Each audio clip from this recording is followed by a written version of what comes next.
So let's just like put on the hypothetical hat now, because everyone, people really love to hear what you have to say, myself being one of them.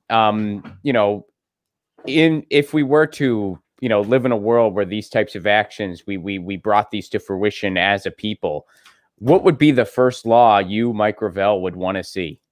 What would be the first law you would either want to abolish or enacted? You can pick either one or answer both. Well, the first one that I would go after is on the limitation of terms. For the president, 1 term, 6 years. For the House of, the House should be first, because the House would be, the people would be extended to 4 years rather than 2 years, and 4 years, 3 terms. So that would mean that they would serve 12 years, and they either go out or go to local government or go to higher government. The next would be, you got the House with term limits, you got the president with term limits, and you got the Senate with term limits. The Senate would serve 3 years, and this would be in one amendment that would be entitled the limitations of office. And so you have a cap for the presidency, you have a cap for the House, you have a cap for the Senate, and most important, you have a cap for all federal judges, including the Supreme Court of the United States. So a federal judge could serve 12 years, and that's it. He would either serve at a higher level or at a lower level or get out. But there's no term of office in the federal judiciary beyond 12 years. Now, I'll give you an example how critical this is. That Clarence Thomas has been there for around 30 years. Mm-hmm. He could be there another 30 years. And so here you have his influences felt over this entire period. It's wrong, because when you give people power for infinity, what you do is you corrupt them intellectually. And the whole problem, the reason why you want to cap all of these powers that the president, Senate, judges have, is because power corrupts. It corrupts absolutely. And that's the first thing that I would want to correct, is immediately put forth an amendment calling it capping the Congress, the president, and the judiciary to 12 years in power. And it would work very well, because when you look at the members, my experience in the Senate is the best work that senators do is at the beginning of their term, not after they've been there 30 years or 40 years, because at that point, all they're interested in is doing whatever it takes to keep themselves in power. And that's what we have to change. Now, the next thing that you could change is, of course, the Electoral College. That's an easy one. But there are a lot of other elements that we could change. I can go down the list in chapter, what is it? It's in chapter 5. Here, these are the things that you could change just at the Supreme, at the level of constitutional amendment. You can act equal rights amendment and the similar amendment that all rights are guaranteed. The let's see what's some of the office of the president.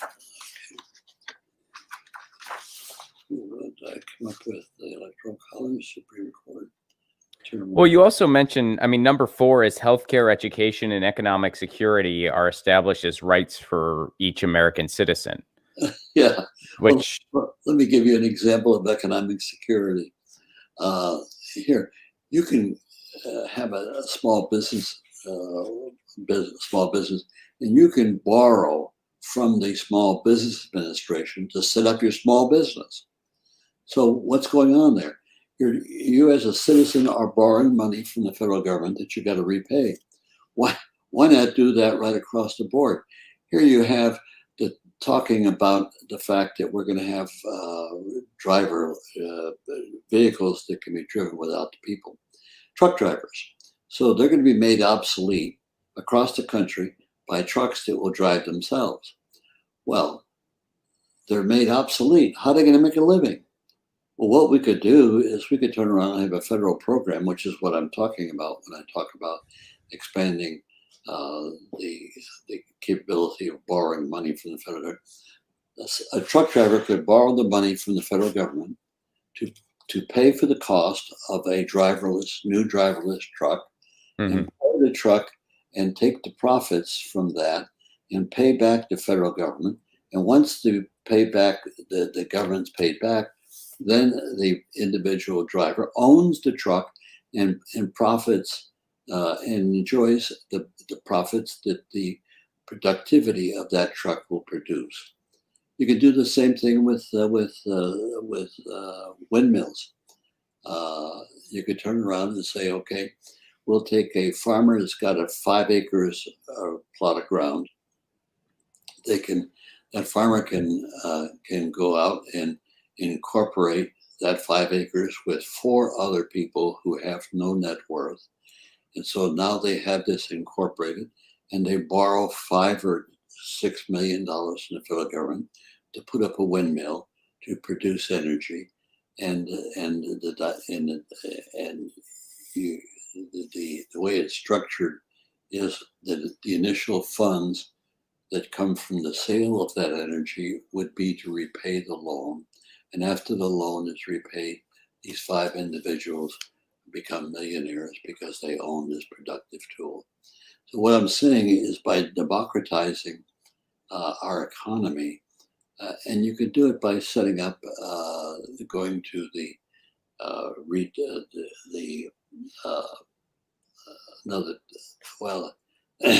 I'm having a bad day with respect to the senior moments, but there's no reason why you can't turn around and democratize our economy by permitting people to borrow money from the federal government to purchase assets that then produce wealth and profit, and use that wealth and profit to repay the loan to the federal government.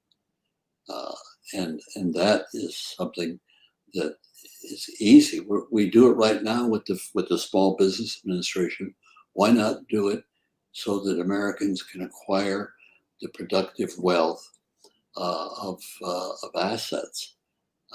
And of course, that's the whole definition of how it works, is that profits have to be available from a productive asset to pay for the cost of the productive asset.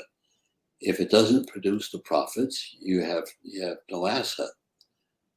So that's a dynamic that can be structured into our national economy, which now serves the 1%, as opposed to serving all the people, which could be easily structured into a process that I'm suggesting. And this, of course, could be done by people who have the power to make laws. Get your news on with Ron. Don't you want to know what's going on? We're getting our news on today. Get your news on with Ron. Don't you want to know what's going on? We're getting our news on today. You can tweet me an article at Ron Placone. We'll go through it together and make it our own. Get your